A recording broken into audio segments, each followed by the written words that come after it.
Hello everyone, welcome to the channel and a video looking at Everton Football Club. They've struggled the last couple of seasons and they've got off to the worst possible start to the campaign this time round with back-to-back defeats, and relegation is looking a real possibility for them. I'm going to have a quick look at Everton as a whole. I'm going to look at what's happened, their transfers, possible incomings, and give my opinion on how I think the season is going to pan out for Everton Football Club. Before we get going, can you please hit the like button, subscribe to the channel, hit the notification bell, comment below, all the good stuff that helps me build the channel and get my voice out there to more people. Anyway, let's get on with the video. As I said, Everton got off to the worst possible start to this campaign, losing 1-0 on the opening weekend at home to Fulham, and then getting absolutely smashed 4-0 away at Aston Villa. And they were two completely different performances as well, really, but they ended with the same result. They lost, and they didn't score a goal. Against Fulham, they created a bit. They had 19 shots on goal. They hit the target 9 times. Bernd Leno did put in a brilliant performance. He was man of the match, and yeah, he was very good. But you can't really blame that. If Everton had a goal scorer, maybe they would have found that clinical finish that they needed. They did have a goal disallowed, but you can't blame bad luck and things like that. So it was an all-round performance that could have been a better result, to be fair, but it was a loss and they didn't score a goal. And then they went to Aston Villa and yeah, it was men against boys. Everton were awful. They were woeful the whole game. Everton had just 39.6% of the possession and they managed just 2 shots on target the entire game. They lacked creativity, they lacked an end product, they didn't play very well. Tarkowski and Keane in the centre of defence were absolutely awful. And yeah, they looked really, really poor, and they looked like a team that are going to be fighting against relegation for the entire season. I mean, Aston Villa started off the season getting smashed by Newcastle and bounced back brilliantly. Oddly enough, last season, Everton lost the opening day of the season at home to a team from West London, 1-0, and then lost away to Aston Villa in the second game of the season, and they were in a relegation battle for the entire campaign. This season, their defeat at Aston Villa was so much worse, and they look so much worse. So the end result at the end of the season could be worse too. Another thing coming out of the Aston Villa game that was really bad, Sean Dyche spoke about Dominic Calvert-Lewin returning to the side. Not that he's been that prolific the last couple of seasons, to be fair, but it's that main striker, and if he can get back to his best, he can score goals. But he lasted just 38 minutes, and now he's going to face more time on the sidelines with a fractured cheekbone. I mentioned last season, they've battled against relegation for the last couple of seasons, to be fair. The season before last, they survived by 4 points. They managed to secure safety in the penultimate game of their season. And then last season, it took a 1-0 victory over Bournemouth on the final day of the season to secure them their safety as they finished 2 points ahead of Leicester. And if you look at last season, you can basically boil it down to one thing, and that was a lack of goals. They were poor in front of goal. Dwight McNeil was their top scorer with just 7. And in total, they scored 34 goals. The only Premier League team that scored less than them was Wolves last season. And yeah, they couldn't score the goals. But defensively, they were all right. They had the best goals conceded in the bottom 6. I think there was only one team in the bottom 9 or 8 or 9 that had a better or more positive goals conceded than Everton did. And a lot of that is down to Jordan Pickford. He finished third on the list of most saves in the Premier League with 124, and he had a save percentage of around about 70%, just under 70%. I think 69 point something percent of a save percentage, or 68%. Anyway, it was almost 70% save percentage. So 7 out of every 10 shots he's saving. He done a great job in goal. I remember one particular save against Fulham from Willian.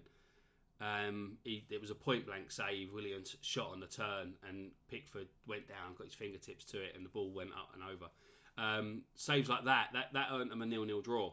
And so that's another point on the board and another point on the board. So those saves were crucial and basically kept Everton in games that otherwise they would have lost.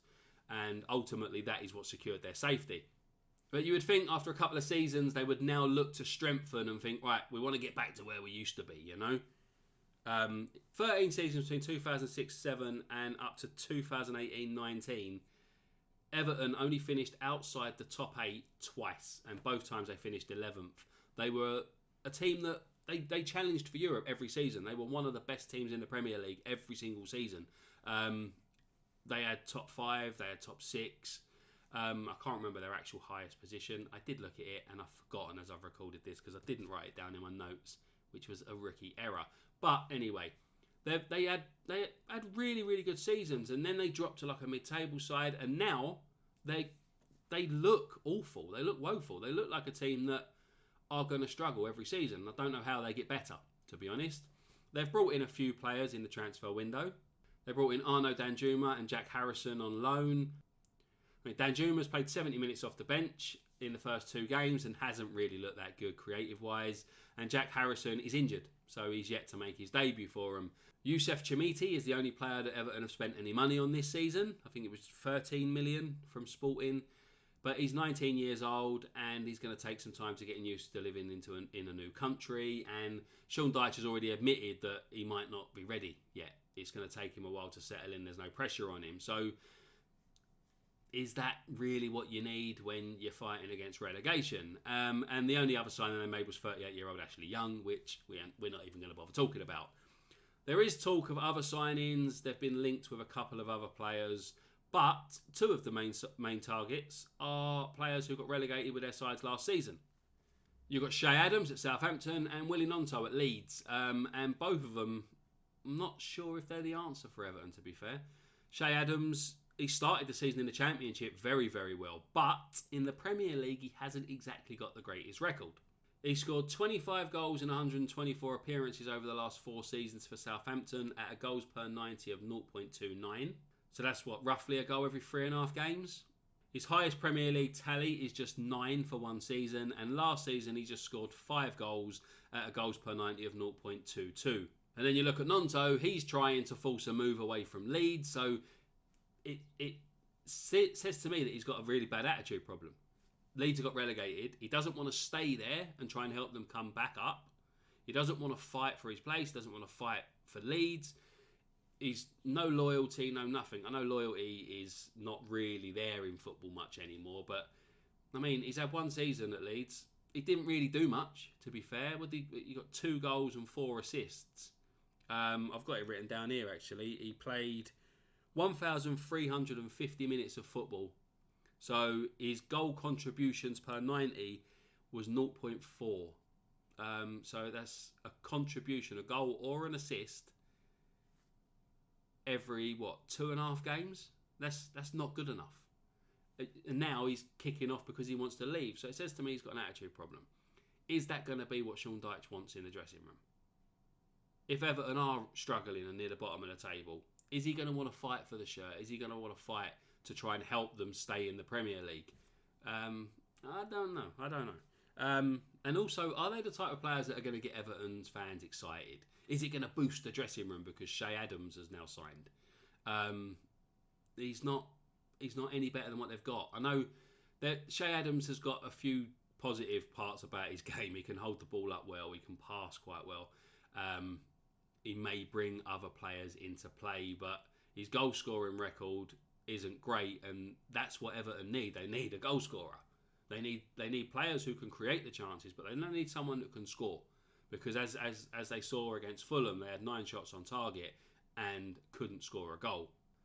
But even if they do sign Gnonto and Adams, and they both perform out of this world and prove to be amazing signings for the club, that doesn't cure every single problem that Everton have got. Because, like I said, they're a little bit dodgy in defence. Their midfield isn't that great. But what they do have, their one magic possible saviour is Sean Dyche. He has a reputation. He knows how to survive in the Premier League. He's a great man manager. He can try and get the best out of players that are underperforming. He's quite intelligent tactical wise. He tends to play some sort of variation of a 4-4-2, but he demands counter pressing, he demands teamwork, he demands a high work rate, and he wants his team to fight for the shirt. If he can get Everton players fighting for the shirt, fighting for that safety, trying to fight for every ball, then maybe, just maybe, they will be good enough to stay up. But it is a massive maybe, to be fair. In my Premier League prediction video that I put up before the season started, I said Everton would finish 4th from bottom, and I kind of think that it could stay like that. I predicted that Wolves would finish 3rd from bottom and Luton and Sheffield United would be the bottom 2.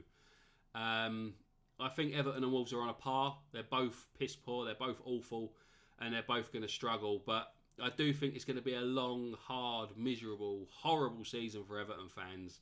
I can't really see any sort of light at the end of the tunnel at the minute for them.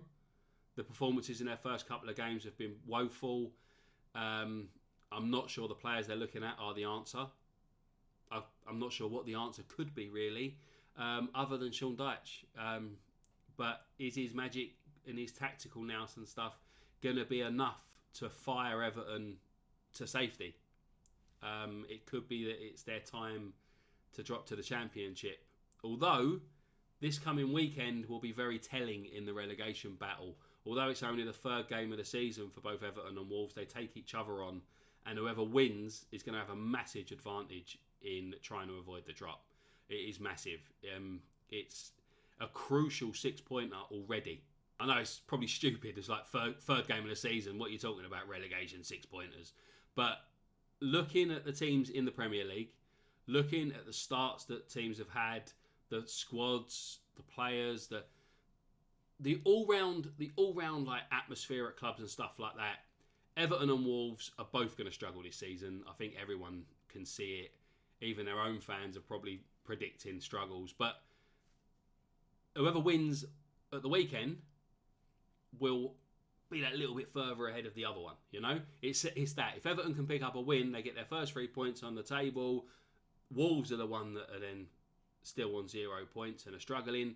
You know, it becomes more positive for Everton. But as I said, I think that Everton are going to struggle. I think the 3rd relegation spot this season is Everton or Wolves. I said it was Wolves before. I'm sticking to it and saying Everton are going to just survive, but it's going to be a tough season. And they need to pick up a win against Wolves at the weekend, because if they lose, then I'm switching my ideas and I'm changing those 2 teams around and I'm predicting Everton to get relegated. But what do you think? This was just a quick video. I weren't going to go into too much depth and too much detail. It's just a video where I want to discuss my thoughts. I want to put it out there to you, the viewer, and ask you what your opinion is. Do you think Everton are good enough to survive in the Premier League this season? What do you think they need to do to stay up? Where do you think they need strengthening? What players would you like to see go out the door, and who would you like them to sign? Let me know. Let me know what you think in the comment section. I will reply to everyone if it's a sensible comment. Obviously, I'll reply to everyone. And while you're down there, remember to like and subscribe and all that palaver. Anyway, like I said, just a quick video. Thank you very much for watching. I hope you enjoyed it, and I will see you all again very soon. But for now, bye bye.